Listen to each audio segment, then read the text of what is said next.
Fleshies!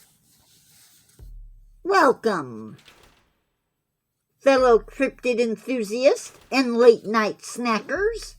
Welcome back to the Boneyard Scribe, where we're about to dive head first, or maybe tongue first, into a tale that's sure to make you leap out of your seat. We've got transformations, we've got moonlight, and we've got a hunger that's just unforgettable. If you thought your last meal was wild, just wait until you see what's on the menu tonight. So unless you want to end up as, well, let's just say, werefrog food, you're going to want to stick around for It Will Happen Part 2. Trust me. You won't want to croak before you see how this all unfolds. Don't go anywhere. It's going to be a wild ride. And now, It Will Happen Part 2. Their decision to bring me to this facility is a joke. My cage is slightly larger than an outhouse, but made from thin metal. It's not designed to hold my werefrog form. I will escape, and someone will pay.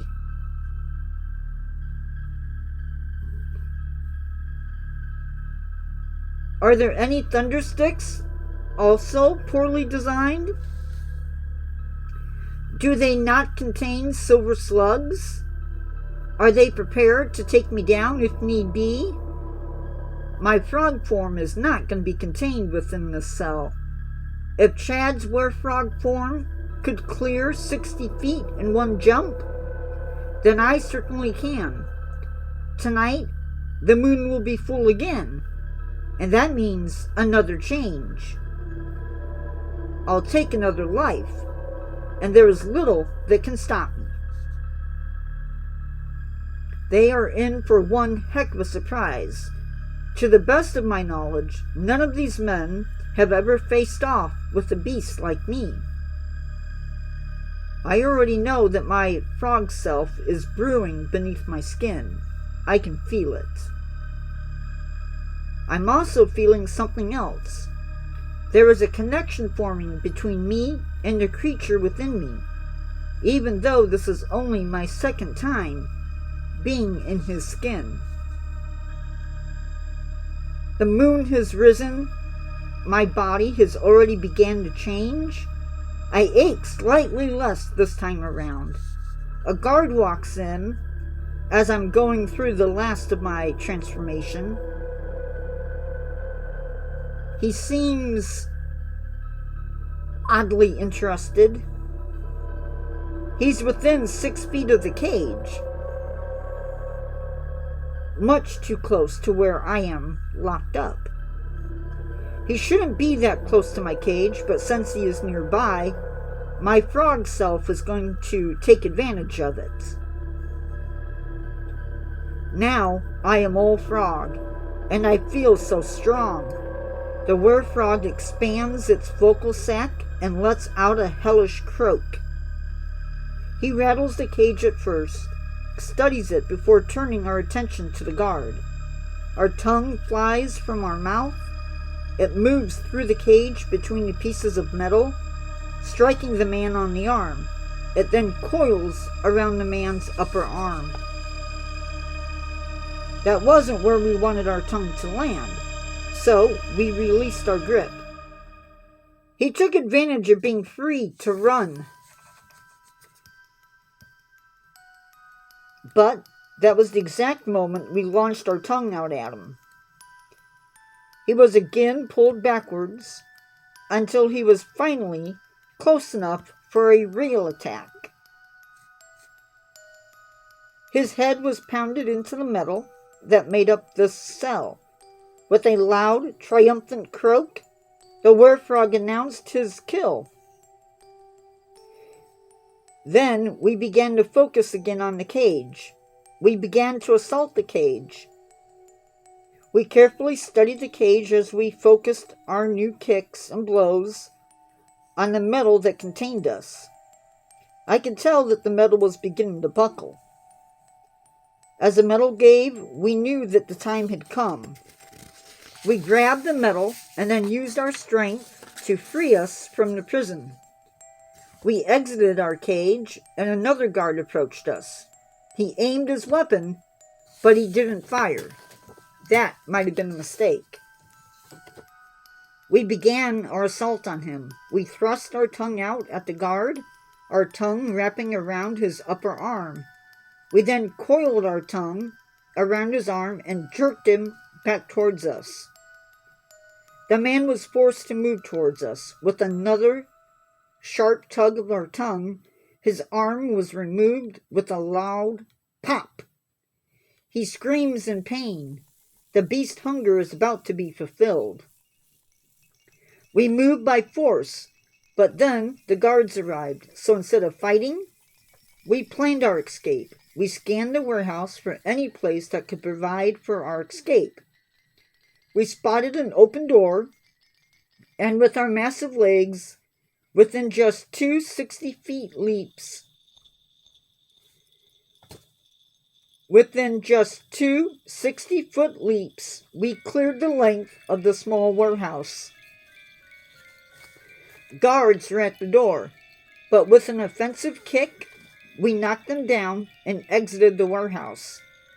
We emerged into the night air. Thanks to my werefrog's night vision, we can see perfectly in the dark. Even more amazing is that the beast knew to return to the water in which it was born. By the time we arrived at the pond, Chad was still in the pond. The werefrog let out a loud croak that proclaimed, "This is my pond." I wanted him gone, and I didn't much care how we accomplished the task. He again gave me a warning to back off. He inflated his vocal sac, and that is when my werefrog beast attacked with claws. He was critically injured. I didn't know if he died from his injuries, but at least he'd need a long time to heal. I didn't want to give him that time. With another attack from our claws, we struck bone, and we gave him another strike with our claws, and this time Chad, and with this attack, his head toppled to the ground. The beast before me began to transform. It was now in its human form. I croaked loudly, announcing my victory over Chad. Next thing I knew, my grandfather walked out onto the patio. He headed out to the pond. When he got there, he looked to where I was sitting, feasting on an arm. He saw Chad's head and pointed to it. Looks like Chad lost his head. My frog self eyed my grandfather, and our tongue opened, ready to strike out with our tongue. Just as my other self prepared to release it, my body began to change back into human form. The change continued until all that was left was molted frog skin at my feet. Chad, or what was left of him, was still there at my feet. Grandpa stared at me in shock. He knew what my were form was thinking. It wanted him unalived. He had interrupted our meal, and my creature was just guarding his meal from my grandfather. You would have attacked me. He wasn't lying. My other self could have lashed out at him. Things could have ended badly for my relative. Something kept my beast from attacking him. I was angry at my grandfather. He could have stopped his nurse. but instead he covered up for him. He covered up the fact that he housed a werefrog. He lied to his own family over the death of my cousin, and I'm going to prove it. My anger was so deep that it awoke something within me, and at 6 a.m., my body was changing back into the beast. Grandfather stared at me. He made no attempt to run from me. A primal certainty settled within me. My werefrog would protect me. I released a croak that could be heard for miles. My grandpa still held his ground. You seem to be surprised, Malachi. It's you that surprised me. You put everything together. You figured out Chad's secret, and you knew that he claimed Rascal's life. And he also unalived your cousin as well. I kept it to myself to hide my dirty work. I can tell you now that I've been supporting and performing research in the supernatural to weaponize it. It seems that Chad had been my grandpa's guard frog. The werefrog isn't under my control, and yet it seems to be smiling. Apparently we're not alone. There was a police presence around the estate. As for me, my grandfather's arrest left me with the estate, and the surrounding marshes being turned into a protected preserve that is surrounded by 12-foot-high electrical fences. It is protected by big men with thundersticks and with silver slugs.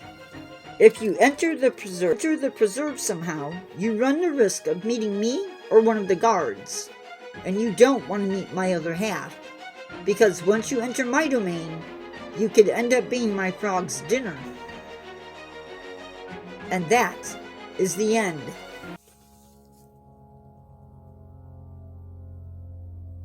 Well, Fleshies, that's all for this installment, my dear Fleshies.